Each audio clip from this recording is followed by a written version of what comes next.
The bite gets tough, fishing a young tube slow can't be beat. Look at that tank. This thing is so freaking thick.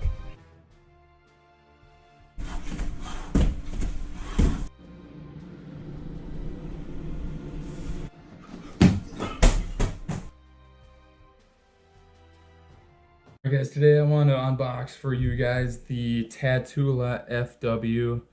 So this is the 60-year anniversary edition of the Tatula.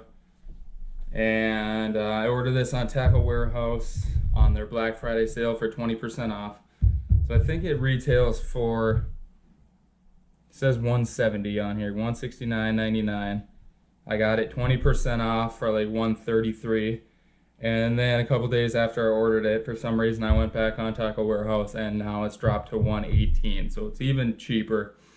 I don't really know why. It's on a special deal. If it's a limited edition, they're trying to get rid of it. But I've already opened it, but I'm going to go ahead and open it for you guys. So I actually didn't buy this reel for myself. I bought it for my uncle.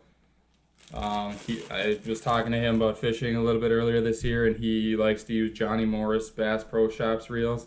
And he said that his one that he's had for like the last 10 years is starting to crap out on him. Like the gears are slipping or something like that, and the spool isn't engaging all the time or whatever. So figured this would be a good gift for him, a new bait caster that you can just put right on his old rod. So let's look at the specs quick. This is a 100 size bait casting reel, so it fits 135 yards, a 12-pound test mono. It has 7 ball bearings and 1 roller bearing. This is a right hand retrieve reel, and it weighs in at 6.9 ounces. So this thing is pretty damn light as far as bait casters go. And although being light, it definitely feels nice and rigid and strong.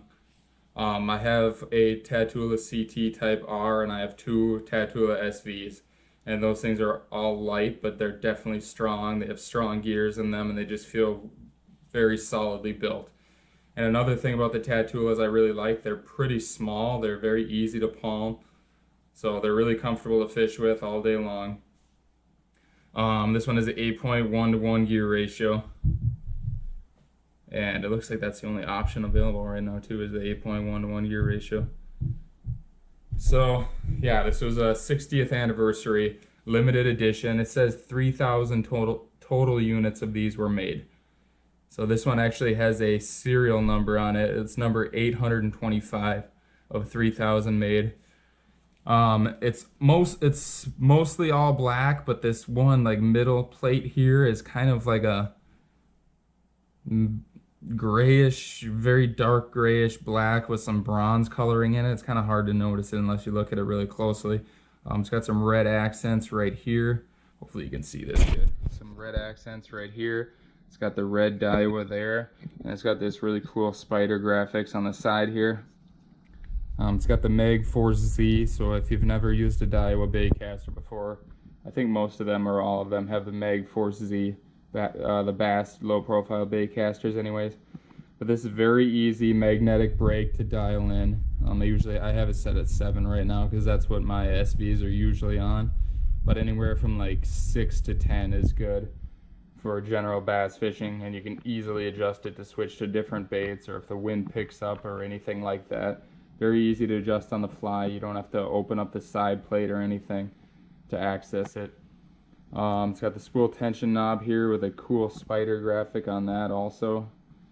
And then right here it just says 60 years, 8.1 to 1 Tatula 100 XS.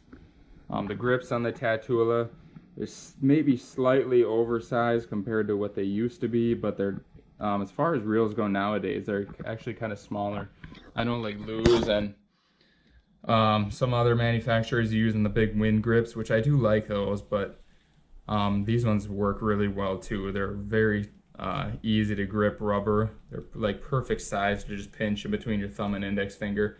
They're still big enough where you feel like you got a lot of power, but they're not so big that they're kind of bulky or cumbersome. Drag right here is easy to switch, and Daiwa drags are definitely very smooth from my experience. And then it has a little bit of area here that's built up around the spool tension knob. I think that's kind of a new feature. And I don't know if that's there just because like if you're adjusting the drag, sometimes maybe you would catch that and pull it too. If there wasn't this kind of oversized housing here that it sits in. So, I mean, it's still easy to change the spool tension knob, but it's not quite as easy. So if you're changing the drag on the fly or something, you're not bumping it and changing it. Spool on here is really nice and lightweight. Like I said, it's a 100 size spool. So this is kind of going more towards finesse or something you don't need a ton of line. Or if you're using mono, I probably use either 10 or 12 pound test or 10 or 12 pound test fluoro. If you're using braid, I probably don't want to go super heavy like 65 pound test. I think 40 would be good to use on a reel like this. 40 is probably my favorite braid to use for bass fishing too, just because it's thick enough. It's not hard to manage. It's not so thin that it digs into itself, but it's not so thick that it just takes up a lot of space on the spool.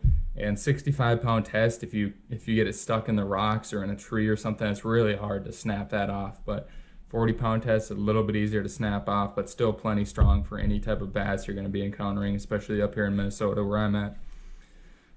But yeah, it's like I said, like I just said, we're in Minnesota. It's December, so it's going to be a while before he can test this baby out, but hopefully he enjoys it. Hopefully the red and black looks awesome with the rod he's going to put it on, and hopefully he gets a lot of good years out of this. My Daiwas, one of them is 1 year old, one of them is 2 years old, and one of them is 3 years old. So I don't have a whole lot of time invested in them, but the 3-year-old one is still extremely smooth. It works just like the day I bought it. I grease it once a year. And if you don't know how to grease Daiwa reels, on the Mag 4Z here, there's this little kind of screw area with a little notch in it. You just take like a penny and twist that counterclockwise, and it pops off. It took me a while to figure that out. I wasn't sure how to change and lube or grease the Daiwa reels.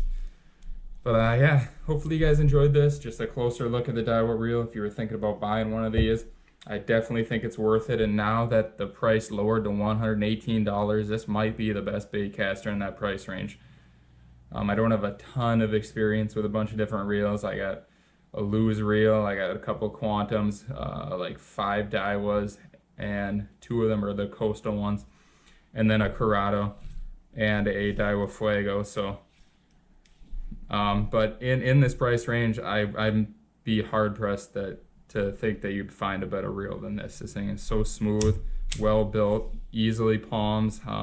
One thing I forgot to mention, it's got the T-wing system on there too. So when you engage the spool, this narrow area comes up and your line goes through that. When you push the button down and disengage the spool, this other part goes down here and that opens it up more, so that when your line is coming off the reel when you're casting, it's not coming through with such a narrow area, so it doesn't have like the sharp turns and sharp angles to get through, because this thing opens up and then it just gives it more room to go through, less angles to cut, and that gives you a better casting distance. So my Tatula SVs definitely cast extremely well, so I'm sure this one's no exception.